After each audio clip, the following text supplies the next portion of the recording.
अल्ताफ़ भाई ये बताइएगा आप क्या काम करते हैं और अब तक जो हुकूमती कारकर्दगी है उससे आप मुतमईन हैं? हुकूमत अब बजट पेश करने जा रही है, 10 जून को कहा जा रहा है कि बजट पेश किया जाएगा, तो आपके क्या मुतालबात हैं, क्या खदशात हैं?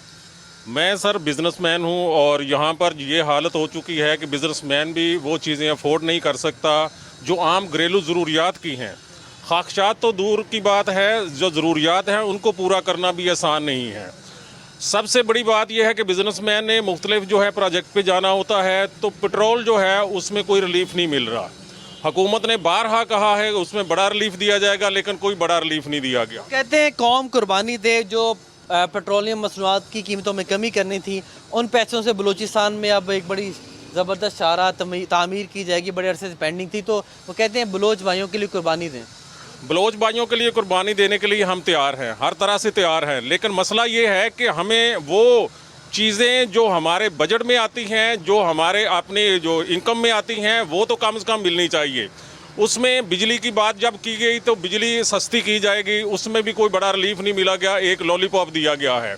और बाकी चीज़ें जो हैं अगर मार्केट से लेने जाते हैं तो वो तकरीबन वही हैं जो इस वक्त जो पहली हुकूमत ने जो पीडीएम की आई थी उसने जो कीमतें बढ़ाई थी वो तकरीबन वही हैं। मैं रियल एस्टेट का काम करता हूँ। रमज़ान मुग़ल मेरा नाम है। बात यह है कि ये जो ज़ालमाना टैक्स लगाए हुए हैं गवर्नमेंट ने, ये कम किए जाएं और रियल एस्टेट का काम दोबारा से स्टार्ट किया जाए। बिल्कुल रियल एस्टेट का काम आसमान से नीचे ज़मीन पे आ गया है और बिल्कुल ही काम है ही नहीं है। 2-3 साल से 4 साल से हमारे पास जो इन्वेस्टमेंट थी वो भी हम खा चुके हैं और कोई आमदनी के ज़रा नहीं है। हमारे बच्चे हैं जो वो भूख से अफलास से वो इस तरह हो रहे हैं। मुझे बताइए कि इसकी क्या वजह है? रियल एस्टेट का जो काम ठप हुआ है, लोगों की कुव्वत ख़रीद कम हुई है, और या चीज़ों में होशरुबा इजाफा हुआ है, या वाइस वर्सा, दोनों चीज़ें? ये जो टैक्स इतना ज़्यादा लगा है उसकी वजह से ही हुआ है। बहुत ज़्यादा टैक्स लगाने की वजह से ये तकरीबन 1 करोड़ की प्रॉपर्टी कोई बंदा ख़रीदता है तो 25 लाख रुपया उस पर दोनों पे टैक्स आ जाता है, ख़रीदार पे भी और देने वाले पे भी। तो ये टैक्स कम से कम किया जाए, ये बिल्कुल इसको चलाना चाहिए दोबारा से। देखिए नाज़रीन, इसमें कोई शक नहीं है, रियल एस्टेट वो शोबा है जो 40 से 50 इंडस्ट्रीज़ को अपने अंदर समोए हुए होता है, जहाँ पर बिल्डिंग्स बनती हैं, जहाँ पर बड़े बड़े कारखाने बनते हैं, सोसाइटीज़ बनती हैं, वहाँ पर स्टील हो, लकड़ी हो और दीगर भी जो भी चीज़ें उसमें इस्तेमाल होती हैं, फिर उनसे मुंसलिक उनके माहिरीन हो, तमाम 40 से ज़्यादा शोबों को आपस में जोड़ता है। तो अगर रियल एस्टेट का शोबा चल रहा होता है तो ये तमाम 40 के 40 शोबे आगे बढ़ रहे होते हैं और उसके नतीजे में लोगों की जो परचेजिंग पावर है, बाइंग पावर है, बढ़ रही होती है, सर्कुलेशन पैसे की है वो बढ़ती है। लेकिन अगर रियल एस्टेट के शोबे से वाबस्ता अफराद इतने नाला होंगे, इतने परेशान होंगे, तो फिर 40 इंडस्ट्रीज़ के लोग परेशान होंगे, मतलब कि इन तमाम तर लोगों का कारोबार या ज़िंदगी जो है वो मुतासिर हुई है। अच्छा, आप मुझे बताइएगा कि इन्होंने बताया कि रियल एस्टेट भी उस तरह से सूदमंद नहीं साबित हो रही, वो केमिकल के शोबे से भी परेशान है। आपका क्या नाम है और आप क्या काम करते हैं? मेरा नाम अब्दुलरहमान है। मैं कपड़े का काम करता हूँ, टेक्सटाइल इंडस्ट्री से रिलेटेड हूँ।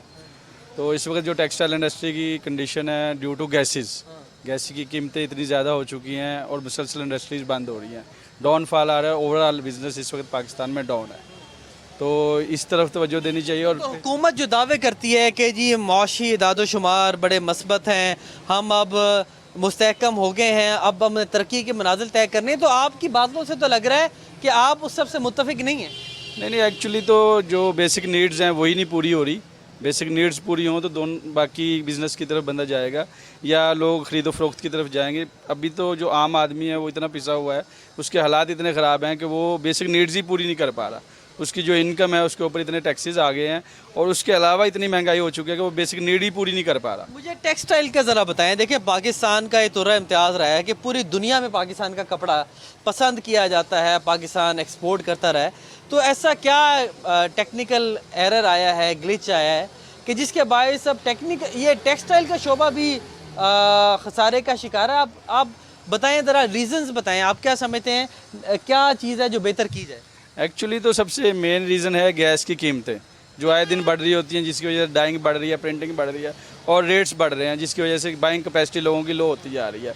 इसी तरह आप इलेक्ट्रिसिटी को ले लें, इलेक्ट्रिसिटी के बिल्स इतने ज़्यादा आ रहे हैं। 7 रुपए सस्ती तो की थी वज़ीर आज़म नहीं, एक्चुअली उसको मूव कर दिया इंडस्ट्री ने गैस की तरफ, तो गैस की कीमतें बढ़ा दी हैं।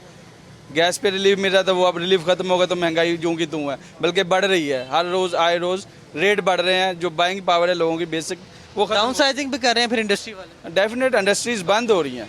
2-3-4 इंडस्ट्री जो मेन इंडस्ट्री इत्तेहाद केमिकल हो गया, सितारा केमिकल हो गया, ये बंद हो चुकी हैं इन्हीं वजूहत की वजह से कि गैस नहीं मिलती प्रॉपर, और अगर गैस है तो महंगी इतनी है, कॉस्ट ही पूरी नहीं होती, तो इसलिए वो इंडस्ट्रीज़ बंद होने की तरफ जा रही है। सब्सक्राइब करें और बेल दबाएं ताकि कोई खबर रह न जाए।